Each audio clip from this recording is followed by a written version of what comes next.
bien le projet de la cité administrative que j'ai suivi de A à Z. Je vais vous parler du projet de la cité administrative, qui en fait est un design, un DBM, pas DBFM, donc DBM, Design Build Maintenance. Donc c'est un projet qui a fait l'objet d'un concours d'architecture en 2017 par la ville de Liège, qui au fait avait délaissé sa cité administrative pendant presque un demi-siècle, puisqu'elle a été construite en 1966 par les architectes Posquin Bonhomme.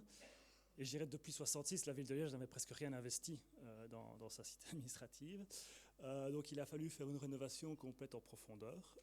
Et donc là, en fait, le cahier de charge du concours, c'était un design and build, donc qui était très précis en termes de programmation, hein, puisque dans un design and build, il y a un montant qui est défini, et l'équipe d'entrepreneurs et d'auteurs de projets doit réaliser le projet dans une enveloppe budgétaire. Donc le programme doit être très très bien défini en termes je dirais, de surface, de mètres carrés, de fonction. Et donc c'est un projet qu'on a remporté en association avec les architectes du bureau Canva, avec comme entrepreneurs Louis Doal et Gillion, qui sont des entrepreneurs bruxellois, et avec comme bureau d'études le bureau Greisch pour la stabilité, et le bureau CSD pour les techniques spéciales, et Imtech pour la maintenance, parce que c'est vrai que la maintenance fait partie du projet, puisque l'équipe doit maintenir le bâtiment pendant, de mémoire, 35 ans. Et donc, je pense qu'à mon avis, tout le monde connaît plus ou moins le contexte et le site de la cité administrative. Mais donc, on est au cœur de Liège, hein, dans l'hypercentre. Ça, c'est le site du projet un peu élargi dans le contexte. Et c'est vrai, donc, un des premiers enjeux du projet de la cité administrative, c'est à l'échelle du paysage, hein, d'abord. En fait, la cité est dans la vallée, comme le développement de la ville s'est fait dans la vallée, finalement. Et c'est toujours d'essayer de reconnecter les deux versants, hein, qui sont les coteaux boisés de la ville de Liège. Donc la ville de Liège est très très particulière, hein, en ce sens qu'elle est très verte sur ses coteaux et très minérale en son cœur. Et donc d'essayer de rétablir aussi ce lien symbolique entre la ville et ses coteaux. Donc ça c'est un premier enjeu. Je dirais plutôt à l'échelle de la ville. Et puis je dirais plutôt à l'échelle du paysage, mais ici à l'échelle plutôt de la ville, du quartier. Ça, c'est la trace rouge, c'est le rez-de-chaussée tel qu'il était, je dirais, avant notre intervention. Donc, au fait, c'est la masse construite au niveau du sol de la cité administrative. Et donc, ce qui est particulier, c'est que la cité, je pense, comme plus ou moins tout le monde le sait, a été construite en 1966, à une époque où, d'un point de vue urbanistique, on était tout à l'automobile, hein. Donc ça fait partie aussi de la reconfiguration des quais, de la dérivation de toutes ces autoroutes urbaines qui arrivaient, le fameux syndrome de la place Saint-Lambert. Mais elle fait partie aussi de cette histoire architecturale qu'on a à Liège, de celle du développement de bâtiments modernistes qui sont relativement exceptionnels. Comme l'ensemble de Droix, ici la Cité, comme d'autres exemples, comme la tour de mathématiques au Val-Benoît que vous avez vu hier. Donc il y a eu quand même toute une série d'avant-garde, je dirais, par rapport à la question de l'architecture moderniste.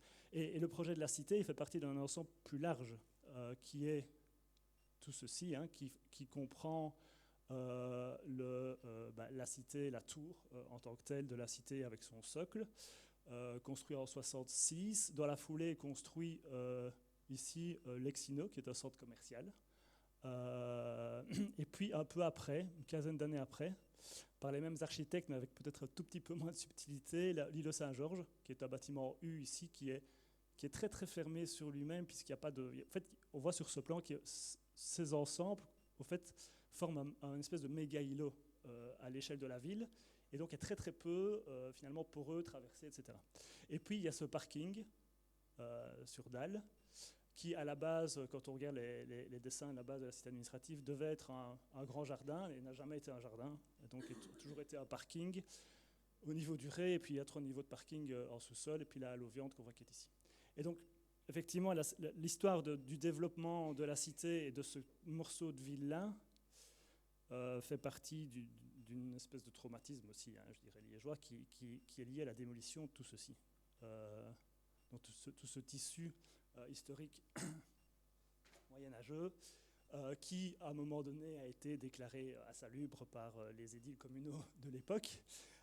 et donc qui ont justifié qui ont essayé de justifier pendant des années la démolition en fait, de tout ceci pour pouvoir créer l'ensemble qu'on a vu juste avant, hein, qui est tout ceci, en faisant une tabula rasa de l'histoire. Et enfin, en maintenant quand même l'eau viande. Et ça, c'est quelques photos historiques de ce qu'il y avait avant. Donc c'est vrai donc ça, c'est les photos des années 50 qui sont extraits du livre de Laurent Bruck. Donc on voit que l'automobile commence juste avant la démolition, années 50, cité années 60, donc on est juste avant la démolition de l'ensemble. La maison ici, dont j'ai oublié le nom, mais qui est classée et qui est bien connue aussi. Ouais, voilà. Et en fait, il y avait un port ici avant, le long du quai de la Batte. Il y avait un tram déjà aussi avant. Ouais. Il est revenu entre-temps, et effectivement, le projet l'anticipait. Enfin, en tout cas, essayer de tirer parti de l'avenue du tram. Donc la photo ici du quai qui n'existe plus. Hein. On voit la l'eau viande ici derrière. Et puis les premières démolitions. Ici 1973, destruction de l'îlot face à la Halo-Viande. Et donc on voit ce qu'est la rue Barbe d'Or qui est ici. Donc la cité a vraiment été construite sur l'emprise de cet îlot particulier qu'on voit là sur l'image. Donc voilà l'ensemble tel qu'on l'a trouvé, qui n'a presque pas bougé depuis les années 60, hein, donc avec cette architecture moderniste et cet urbanisme dédié à l'histoire de l'automobile. Et donc on voit assez bien l'ensemble ici, voilà, de ce que ça a donné. Et alors c'est vrai que, au fait, quand le concours a eu lieu, le tram était déjà effectivement en route, et donc il y a l'enjeu de ces deux stations de tram, hein, puisque aujourd'hui elles sont actives, une qui fonctionne dans un sens, une qui fonctionne dans l'autre, qui sont ici. Et donc c'est vrai que la cité se trouve à un peu l'articulation des quartiers, puisqu'on a Féronstrée avec son pôle plutôt culturel, historique, le cursus, qui se trouve ici. On a Féronstrée plutôt les friperies, puis on a Saint-Lambert. Et donc on est vraiment entre les quartiers. Et au fait, cette espèce de méga îlot génère le fait qu'il est très très peu, finalement, convivial pour les piétons, quoi. Donc il est très très difficilement traversable au moment où on le trouve, puisque tout le socle ici est construit. Sauf la petite rue Barbe d'Or qui se trouve là. Et donc là, il y a deux espèces de jardins, mais qui sont complètement enclos, qui font qu'en fait, ceci n'est pas du tout traversable en fait, par les piétons. Voilà une vue de l'autre côté. Et du coup, la rue Saint-Jean-Baptiste, du fait que ceci n'est pas traversable et que ceci non plus n'est pas traversable au niveau de l'île Saint-Georges avec sa cour qui en plus est rehaussée, donc très, très difficilement accessible, fait que la rue Saint-Jean-Baptiste qui se trouve ici est une rue finalement en fait, qui tourne presque le dos à la ville, puisque les rez-de-chaussée n'y sont pas actifs et en fait il est activé par aucun cheminement piéton. Une image du bâtiment avant sa transformation, où il y avait déjà eu des problèmes structurels de pierre au niveau des pignons. Donc les pierres ici, ceci était en pierre, avait été complètement démonté. D'où l'œuvre aussi ici de Kozakis, qui représente la grotte de la Nativité ici sur le pignon. Donc ça a été fait en même temps que le démontage des pierres qui menaçaient de tomber. Et puis il y a eu un premier travail de désamiantage au fait, qui avait été fait quand on est arrivé sur le projet. Donc on voit ici finalement ce côté presque non urbain, anti-urbain de cette esplanade, de ce parking, et de ce péristyle qui forme finalement la limite d'espace, mais qui sont dédiés à l'automobile, et qui forme une espèce de barrière ou de frontière, puisqu'il n'est pas traversé. L'entrée principale de la cité se trouvait ici, donc il fallait traverser ce péristyle-ci. On arrivait dans la cour, et puis la porte se trouvait, je dirais, presque au bout du bouchon formé par le socle. Et puis là, la rue Saint-Jean-Baptiste, avec ce côté très très routier aussi, une rampe de parking, et ici finalement une façade qui était complètement fermée avec des arrières de guichets des personnes de l'administration. Donc là, on voyait l'arrière des personnes qui travaillaient, donc c'était vraiment très très très très peu urbain comme façade. Et donc, ça c'est une vue voilà, de ce qu'était l'entrée. Donc, au fait, on passait ici à côté, et puis on arrivait dans ce petit volume-ci, avant d'arriver à l'entrée. Et donc, il y a eu un premier travail assez, je dirais, à l'échelle urbanistique, qui était plutôt d'une question de soustraction, en fait. C'est-à-dire, plutôt qu'avant d'essayer d'ajouter quelque chose, puisque le programme exigeait d'avoir plus de superficie que ce que la tour offrait, c'est de voir comment on pouvait essayer de rétablir ces liens urbains. Donc, au fait, ça c'est l'existant, voilà, en soustrayant une partie de l'existant, qu'on voit ici, l'avant-après. Au fait, on rétablit des liens entre les deux stations tram qui sont Féronstrée et la station de la Batte, qui finalement sont la même station, puisque c'est une ligne dans un sens et puis une ligne dans l'autre. Et donc ça donne plus de porosité, je dirais, à la ville, et on retrouve des dimensions qui sont des dimensions d'îlots, je dirais, qu'on retrouve dans l'hypercentre. Et donc on redégage du vide pour à la fois recréer des liens dans la ville, mais aussi pour redonner à la tour moderniste son statut de beffroi, parce que c'était un peu l'idée des architectes aussi de l'époque, et c'est une espèce de beffroi contemporain qui est cette tour verticale. Et donc en faisant ça, voilà, c'est ce qu'on voit un petit peu sur cette photo de maquette. La particularité aussi du volume, c'est qu'il est très très fin. Je dirais, aujourd'hui, on ne construirait plus une tour de cette finesse-là, puisque ça, de point de vue économique, ça n'aurait pas beaucoup de sens. Donc elle fait 10 mètres d'épaisseur, et donc on voit ici que le fait de libérer complètement le socle redonne une échelle à la rue Barbe d'Or, par exemple ici, qui était une rue qui faisait 4 mètres de large, redevient une rue d'environ 10 mètres de large. On redonne aussi une échelle en fait on redonne des espaces publics, du vide à la ville, avec la nouvelle entrée qui se fait aussi ici au même endroit que l'entrée existante, mais on redonne aussi un nouveau statut au rez-de-chaussée de l'INO, qui devrait redevenir un espace commercial avec des terrasses qui donnent sur un espace public. Et puis ce beffroi, il est complété d'une extension, parce que le programme exige qu'on ait besoin de mètres carrés, et cette extension, en fait, c'est un peu finalement un élément qui rentre en dialogue avec la tour, c'est-à-dire c'est un peu comme je dirais sa petite sœur.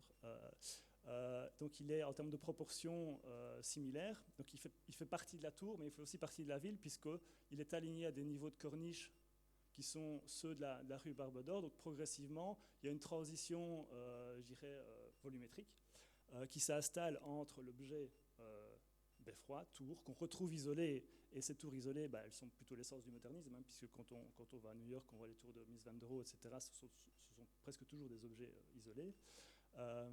Mais on rétablit ici un lien urbain, et d'ailleurs la façade aussi de cette extension est plutôt avec une modénature et des proportions, et une matérialité qui est similaire à celle plutôt de la ville. Donc cet élément fait à la fois partie, je dirais, de la ville, fait à la fois partie de la tour, et a aussi sa propre singularité. Une deuxième vue où on voit vraiment cette façade assez forte, hein. C'est presque une œuvre d'art dans la ville, cette façade, qui a été complètement recouverte de panneaux photovoltaïques pour atteindre des objectifs carbone zéro, qui était effectivement aussi dans le cahier des charges de base, c'est faire une cité, un bâtiment carbone neutre, donc il ne consomme aucune énergie et aucune énergie fossile. Et puis ça, c'est une vue depuis la rue Saint-Jean-Baptiste. Donc le fait de complètement soustraire ces volumes permet aussi de définir un espace ici entre le péristyle existant qui continue à construire la rue, l'alignement de la rue Saint-Jean-Baptiste, et la cité, l'entrée de la cité. Donc c'est une espèce d'espace de transition, c'est comme un seuil urbain qu'on retrouve ici entre les éléments. Quelques photos du chantier qui montrent ce travail, presque préliminaire urbanistique de soustraction et de libération du socle de l'objet moderniste. Donc là, on voit la rue Saint-Jean-Baptiste qui est ici. Donc ceci était complètement construit. Donc on voit l'évidement, et donc on commence à voir l'échelle des nouveaux espaces publics qui sont créés de par cet évidement. Donc on voit ici aussi quelque chose qui n'existait pas du tout, qu'on commence à percevoir, puisqu'ici il y avait une façade, hein, Et c'est-à-dire c'est la perspective depuis la rue Saint-Jean-Baptiste vers la Lauviande. Et ici, quand on avance, hein, donc c'est la même vue, mais on avance. Donc ça, ce sera la future entrée de la cité. Et puis, ceci, c'est parce que les panneaux de chantier cachent la vue, mais en fait, cette vue est rétablie. Cet axe, c'est un axe urbain qui n'existait pas et qui a été recréé grâce à ce travail de soustraction.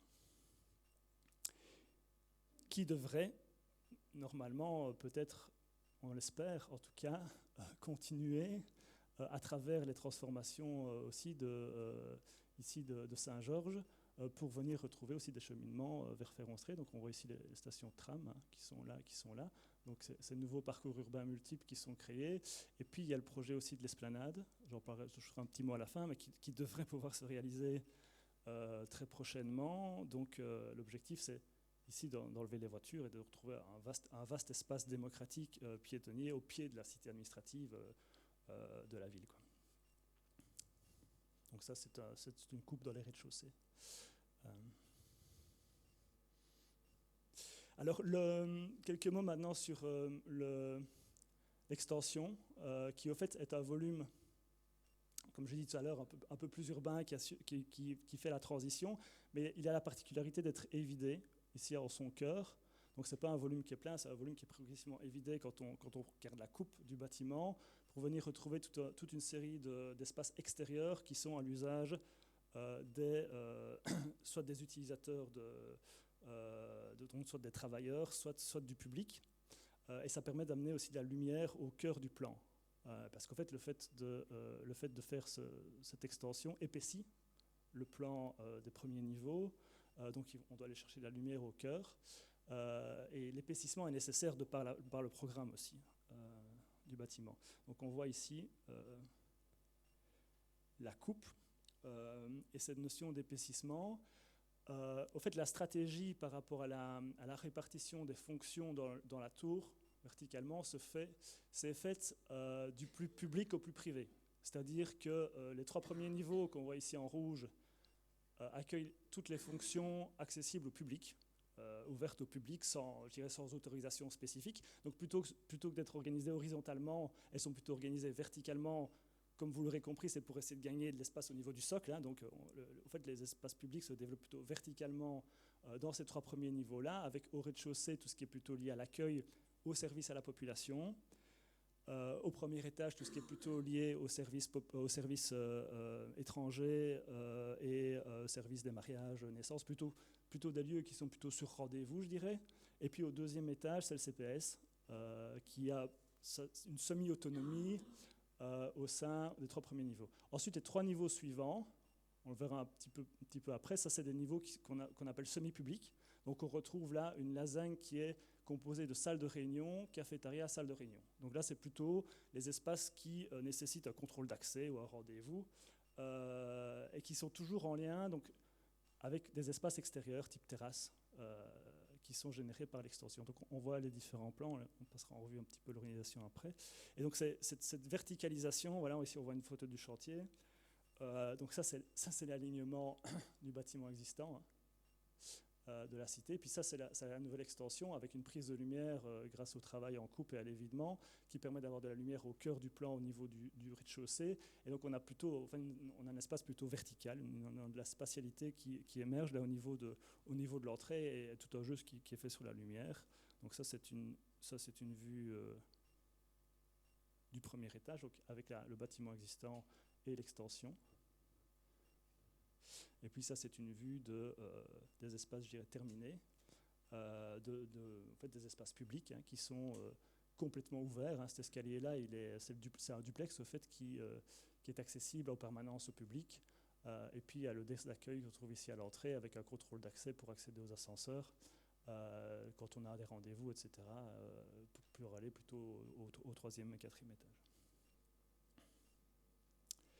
Donc les niveaux supérieurs qui sont ces 3 niveaux-là, ce sont une succession de salles de réunion plus ou moins grandes suivant l'usage, salles de formation aussi, etc. Avec ici au plus 3 foyers et une grande terrasse, Au plus 4, la cafétéria avec aussi une grande terrasse qui se trouve, qui est la toiture finalement de l'extension. Et au plus 5, un pool de salle de réunion, en sachant que le plus 4 et le plus 5 fonctionnent aussi en duplex. Et donc là, ce sont des espaces aussi où les travailleurs de la cité peuvent aussi aller travailler de manière un peu plus informelle. Et ce sont des salles de réunion avec un système de réservation informatisé, quoi, accessible à tous les services.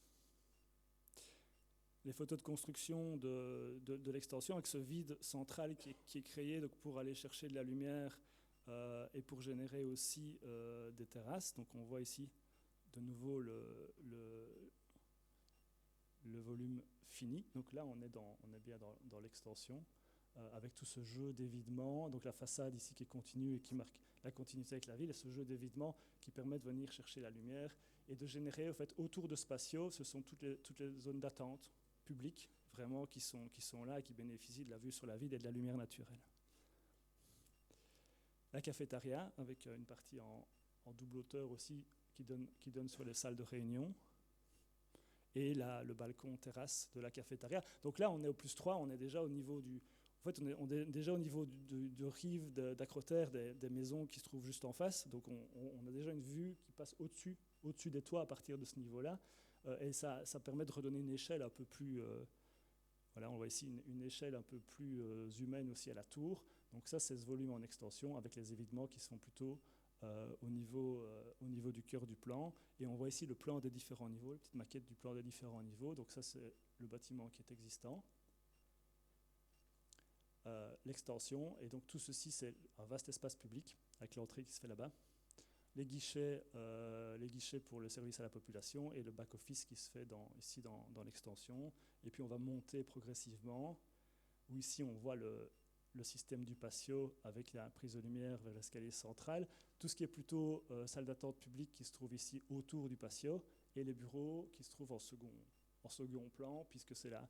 Le public attend ici, puis il a des rendez-vous, puis il rentre pour voir les agents à l'arrière. Et puis le niveau du CPS qui fonctionne de la même manière globalement, puisque ceux-ci, ce sont les petits bureaux de réception du public. Donc l'agent vient ici, le public arrive de l'autre côté, et tout ça est organisé autour du patio central. Et donc on voit que la stratégie de l'extension permet d'avoir un plan plus large, qui permet de gérer la question de l'accueil du public, de l'attente et aussi des bureaux, qu'on n'aurait pas su faire dans le plan du bâtiment originel. Et puis le niveau des salles de réunion, qui fonctionne avec une grande terrasse. Le niveau de la cafétéria qui fonctionne avec une terrasse ici, puisqu'on travaille avec une coupe en gradin dans le volume. Et puis le dernier niveau de salle de réunion qui se trouve du coup au plus 4. Et puis après on commence à avoir le plan du niveau type qui se répète du plus 7 au plus 17. Au plus 6 on retrouve la conciergerie. Du plus 7 au plus 17 c'est le niveau type. Alors le niveau type, il a été, si ça vous a passé, voilà, le niveau type de la tour, je dirais, qui se répète. Ça c'est comment on l'a trouvé. Le bâtiment est peut-être presque plus en acier qu'en béton. Les dalles de béton ne font que 6 cm d'épaisseur. Ce qui est très très fin, il y a des poutrelles en acier comme vous le voyez là, et donc ça c'est de nouveau comment on l'a trouvé, puisque il y avait eu tout le travail de désamiantage préalable qui avait été fait, donc revêtement de sol enlevé, il y avait juste l'amiante au niveau des allèges de fenêtres, des murs rideaux qui n'avaient pas été enlevés puisque la façade était toujours là, et donc le plan tel qu'il existe c'est ce plan-ci, et en fait globalement c'est un plan où les ascenseurs se trouvent au milieu. Et les cages d'escalier sont ici, un peu, pas aux extrémités, mais presque, donc ce n'est pas un noyau central. Et il y a un couloir qui relie ici les deux cages d'escalier, ce qui est exigé par la norme pompier dans un bâtiment haut. Un couloir RF doit relier deux cages d'escalier. Et donc ça engendre nécessairement le fait d'avoir des locaux en fait, qui sont fermés et qui se trouvent ici. Alors une des premières, donc voilà, ça c'est le plan. Et donc, par rapport à l'enjeu dont je parlais, qui est plutôt un enjeu paysager et aussi urbanistique, mais aussi de fonctionnement, Au fait, on remarque sur ce plan-là que le plan n'est pas traversant. En fait, on n'a jamais vu à la fois sur la ville et sur les coteaux, donc sur l'urbain et sur le vert. Et donc la stratégie au niveau du plan, du niveau type, ça a été, et ça c'est des travaux qui ont été quand même relativement lourds, ça a été de se dire qu'on garde le noyau d'ascenseur au cœur du plan, mais les escaliers qui se trouvaient ici, au fait, on les démolit et on les remet ici au centre du plan. Et donc ça permet de dégager les deux extrémités ici du plan pour faire 2 bureaux paysagers. Ce n'est pas des si grands paysagers que ça, puisque l'échelle du bâtiment fait qu'on est ici dans une vingtaine de collaborateurs maximum qui travaillent. Donc finalement, c'est une échelle très humaine d'espace de travail. Et la position des colonnes des escaliers existants démolis génère presque naturellement une sous-zone ici qui est des zones, c'était demandé par rapport aux new ways of working, etc., des zones de bubble ou des mini-zones de réunion dans le plan. Donc le fait d'avoir en plus la présence de ces 4 colonnes-là au milieu du plan permet un tout petit peu de l'articuler et aussi de lui donner une particularité par rapport à un simple local rectangulaire de travail. Et puis on peut aussi, donc ce schéma-ci permet de montrer qu'on peut ou pas recréer des bureaux individuels. Donc il y a une grande flexibilité aussi dans le plan, puisqu'ici vous voyez qu'il y a un bureau individuel qui est créé et pas là. Et donc tout ça est un peu flexible. Et puis on retrouve là le noyau sanitaire qui se trouve en position centrale, et puis la kitchenette, ici avec vue sur la ville. Donc ici c'est plutôt le service, je dirais, qui est au cœur du plan. Et donc ça permet de dégager ceci. Ça c'est une photo du chantier. Où finalement le bâtiment est très ouvert, très transparent et très flexible, puisqu'on s'est affranchi de ces deux masses béton ici verticales, et donc qui ont été recentrées ici. Ça c'est une photo du chantier avec les fameuses 4 colonnes au milieu du plan. Oui, l'option a été prise de garder les structures plutôt brutes et floquées pour des questions d'auteur sous plafond, parce que aller refaire des faux plafonds RF et intégrer des gaines, etc., en dessous de tout ça, on se retrouvait avec des plafonds très bas. Et ça, c'est une photo du chantier terminé, où effectivement on retrouve les vues, puisqu'ici on a les coteaux dans le dos, hein, on retrouve les vues et le côté traversant de l'espace. Et là, c'est plutôt la kitchenette qu'on retrouve à chaque niveau sur la façade sud.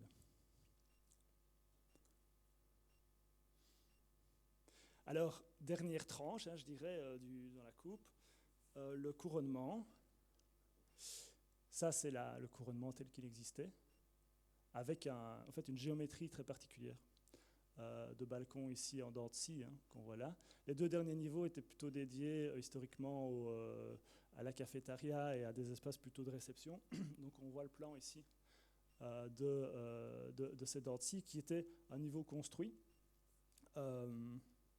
qui effectivement a posé beaucoup de questions par rapport on était dans une design and build, il fallait faire quand même des arbitrages budgétaires et par rapport à des questions de rénovation. Et donc l'option qui a été prise a plutôt été celle de réinterpréter le dessin de ces balcons en dents de scie dans une rive qui établit un nouveau rapport, ou qui réinterprète le rapport entre le bâtiment et le ciel.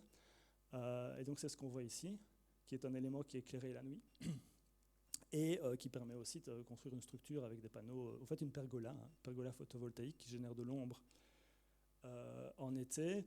Et alors, dès le début, au moment du concours, on rêvait que le plus 17 soit à un niveau type semi-public, Horeca ou quelque chose comme ça, et le 18 complètement public, terrasse panoramique accessible en permanence pour les habitants, pour les touristes, parce qu'effectivement les ascenseurs ont aussi été conçus pour le noyau pour être directement accessible depuis l'extérieur. Donc on peut accéder à cette toiture quand le bâtiment est complètement fermé, quoi. Donc le plus 17 pour des questions de gestion n'a pas été, cette option n'a pas été retenue, donc c'est resté des bureaux par la ville pour des questions plutôt de gestion, et le plus 18 est quand même devenu une terrasse panoramique ouverte le premier dimanche du mois ou le dernier, le premier je crois, dimanche du mois, Donc ça a quand même réussi. C'est pas tout le temps, mais c'est au moins un peu, parce que de nouveau, ça pose des questions de gestion. Mais donc cette notion de beffroi, comme on l'a dans les villes flamandes, etc., cette notion de beffroi moderniste est aussi liée à la question de l'usage, de l'usage du fait de pouvoir monter et bénéficier d'une vue magnifique sur la ville qu'on voit ici. Hein. Qui est assez... En fait, on l'a depuis les coteaux, mais on ne l'a jamais en plein cœur, donc elle est assez particulière. Alors, quelques mots sur les façades, maintenant. Donc, ça, c'est les façades originales, hein, avec ces allèges en amiante, et puis c'est une grille en béton architectonique, préfabriquée. Et donc dans les documents du concours, il y avait un relevé d'état sanitaire de ces éléments en béton architectonique qui présentait à la fois des problèmes potentiels de carbonatation du béton, mais aussi, on voit ici, toute une série de défauts dans l'élément lui-même et aussi dans ses fixations. Donc c'est-à-dire qu'on n'aurait pas pu se dire on change juste les fixations et on garde les éléments. Et on n'aurait pas pu garder tous les éléments parce qu'il y en a qui étaient quand même fortement abîmés. Et donc l'option en lien aussi avec l'objectif du carbone zéro, hein, puisqu'il a fallu rendre les façades hyper performantes, a été prise au fait de démonter intégralement les façades et de retravailler au fait avec une nouvelle peau moderne, je dirais, mais qui réinterprète la modénature et l'épaisseur des façades existantes. Donc, c'est-à-dire ici, les montants verticaux des murs rideaux, des nouveaux murs rideaux reprennent le rythme des éléments en béton qui, d'ailleurs, les verticaux étaient plus ensaillis que les horizontaux. Donc, la proportion exacte de différence entre les éléments ici horizontaux et les éléments verticaux du béton a été respectée. Donc ça a été réinterprété. Et la différence entre la façade existante et la nouvelle façade, c'est qu'on a introduit la notion de brise-soleil en façade sud. Donc ça, c'est les éléments qu'on voit là, qui sont nécessaires pour atteindre les objectifs de carbone zéro, puisqu'il n'y a pas de refroidissement artificiel dans la tour.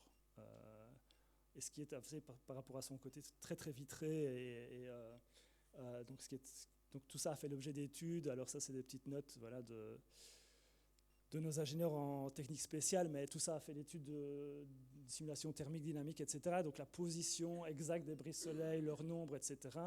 A fait l'objet d'études pour éviter d'avoir des refroidissements artificiels dans la tour, pour atteindre cet objectif de cité administrative zéro carbone, en sachant qu'il n'y a pas de définition officielle de zéro carbone. Donc ça, c'est vraiment ce qu'on a pris en compte. Mais en plus, le carbone neutre, l'équipe doit le garantir à la ville pendant 20 ans. Donc chaque année, il y a des rapports, etc., qui font que la consommation du bâtiment est à zéro. Et donc, effectivement, on a travaillé sur la réduction des besoins, hein, chauffage, pas de climatisation. Le chauffage est fait par de la géothermie. Donc, tout le chauffage, toute la cité est chauffée par des puits qui pompent, qui échangent avec l'eau de la nappe de la Meuse. Pas de climatisation, un éclairage intelligent qui s'adapte, etc. Et donc, tout ça, avec des graphiques un peu... Voilà. Tout ça fait qu'on a travaillé sur la diminution des besoins, mais aussi sur la production sur site, et aussi hors site, puisqu'il a fallu compenser aussi. Donc il y a quand même des panneaux qui ont été installés sur d'autres bâtiments de la ville pour compenser la consommation de la cité administrative. On a maximalisé les panneaux sur la cité, puisque les deux pignons sont entièrement recouverts de panneaux photovoltaïques, plus la toiture. Je dirais, on n'aurait pas su faire plus. Et les péristyles sont aussi recouverts de panneaux photovoltaïques. On n'aurait pas su faire plus sur le site. Donc ça, c'est les calculs de surchauffe par rapport au fait de se passer de climatisation qui ont été faits. Et les calculs d'éclairement naturel en fonction des brises-soleil, etc.